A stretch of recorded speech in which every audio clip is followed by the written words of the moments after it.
কষ্ট হবে। তারপরে আবার ট্রেনে আমি জায়গা পাইনি, ট্রেনে জায়গা কি বলবো, এদেরকে দেখে একটা ফিল হয় যে না, এদের থেকে আমরা অনেক ভালো রয়েছি। এত সুন্দর ডাল ভাত সবজি, কি বলবো বন্ধুরা, খুব সুন্দর। মানে এই তো হ্যালো গাইস, তোমরা কেমন আছো? আশা করি সবাই ভালো আছো। তো আজকে আমার ব্লগটা শুরু হতে চলেছে সকাল সকাল। আমি সকাল সকাল আজকে কৃষ্ণনগর যাব মার্কেটের জন্য।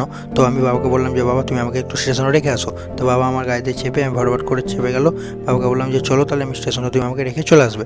তো বাবাকে নিয়ে আমি সকালবেলা স্টেশনে গেলাম। তো গাইস তোমাদেরকে কি বলবো, আজকে এত রোদ হয়েছিল। তো যাই হোক, তারপরে স্টেশনে বাবা আমাকে রেখে গেল। রেখে যাওয়ার পর আমি স্টেশনে এসে টিকিটটা কাউন্টারে এসে টিকিটটা কেটে ফেলাম। দেখলাম কাকা আমার কাছ থেকে 5 টাকা চাইছিল। তো কাকা আমি 10 টাকা দিলাম। 10 টাকা দিয়ে আমি ওখান থেকে বেরিয়ে গেলাম। বেরিয়ে যাওয়ার পর দেখি যে সিঁড়ির কাছে দুটো দারোগা রয়েছে। রেলওয়ের কখন যে দারোগা রেখে দিয়েছে বোঝা মুশকিল হয়ে গেছিলো। তো সেই দারোগাকে তোমরা দেখে নাও বন্ধু। তারপরে আমি ওখান থেকে স্টেশনে চলে এলাম। স্টেশনে চলে সেই জায়গায় বসলাম, কারণ আজকে এত রোদে মার্কেট করতে আজকে যে কিছু কষ্ট হবে। তারপরে আবার ট্রেনে আমি জায়গা পাইনি, ট্রেনে জায়গা না পেয়ে আজকে কি ভিড় ট্রেনে তোমরা দেখো।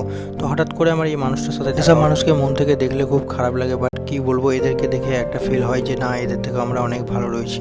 তো সবাই জীবনে ভালো টাকাটাই জরুরি। তো যাই হোক, তারপরে আমি একটা জায়গায় চলে এলাম ডালপুরি খাওয়ার জন্য। স্টেশনে নেমে ডালপুরিটা ফটাফট করে খেয়ে আমি ওখান থেকে আমার পার্টনারের সাথে মার্কেটে বেরিয়ে গেলাম। বেরিয়ে রাস্তায় আমি একটা জিনিস দেখতে পাই যে কিছু মানুষ কিছু গরুকে এমনভাবে বেঁধে নিয়ে যাচ্ছিল যে বন্ধু কি বলবো, খুব কষ্ট লাগছিল দেখে। বাট দেখে কি করবো, এদেরকে তো কিছু বললে এরা তো শুনে। তারপরে গাড়ির পিছনে বসে বসে এমন যে গরম লেগে গেছিলো, তো আমরা এক জায়গাতে একটু ছাওয়াতে দাঁড়িয়ে একটু রেস্ট নিচ্ছিলাম। একটা বট গাছতলার নিচে ছাওয়াতে খুব আরাম লাগছিল ওখানে দাঁড়িয়ে।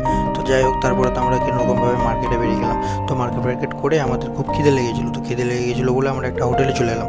তো হোটেলে চলে এসে আমরা ডাল ভাত সবজি তরকারি অনেক রকমের দিয়েছে, মাত্র 75 টাকায় এত সুন্দর ডাল ভাত সবজি, কি বলবো বন্ধুরা, খুব সুন্দর। মানে এই গরমে এই থেকে ভালো খাবার আর কিছু হয় না।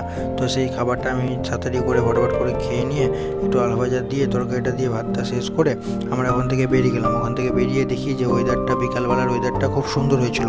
তো সেই বিকালবেলার ওয়েদারটা সুন্দর দেখে তো আমরা নবদ্বীপের ঘাটে চলে এসেছিলাম, নবদ্বীপের কাছে, যেটা এপার থেকে ওপারে মায়াপুরের ইস্কন মন্দিরটা দেখা যায়। তো তারপরে আমাদের কাস্টমারের পিছন ছিল যে মাঠে কিছু বাচ্চারা খেলা করছিল। তো আমি সেই খেলাটা দেখতে দেখতে তারপরে আমরা বেরিয়ে যাই। তারপর দেখি রেলগেট পড়ে গেছিলো। তো রেলগেটটা বাটবাট করে উঠে গিয়ে আমি মার্কেটের থেকে কৃষ্ণনগরের জন্য আজকে তো বাড়ি যেতে পারবো না। তো আজকে ভাবলাম যে কৃষ্ণ হোটেলে এসে আজকে ব্লগটা এখানে শেষ করলাম। ভালো লাগলে লাইক কমেন্ট করে পাশে থাকবেন। Thank you.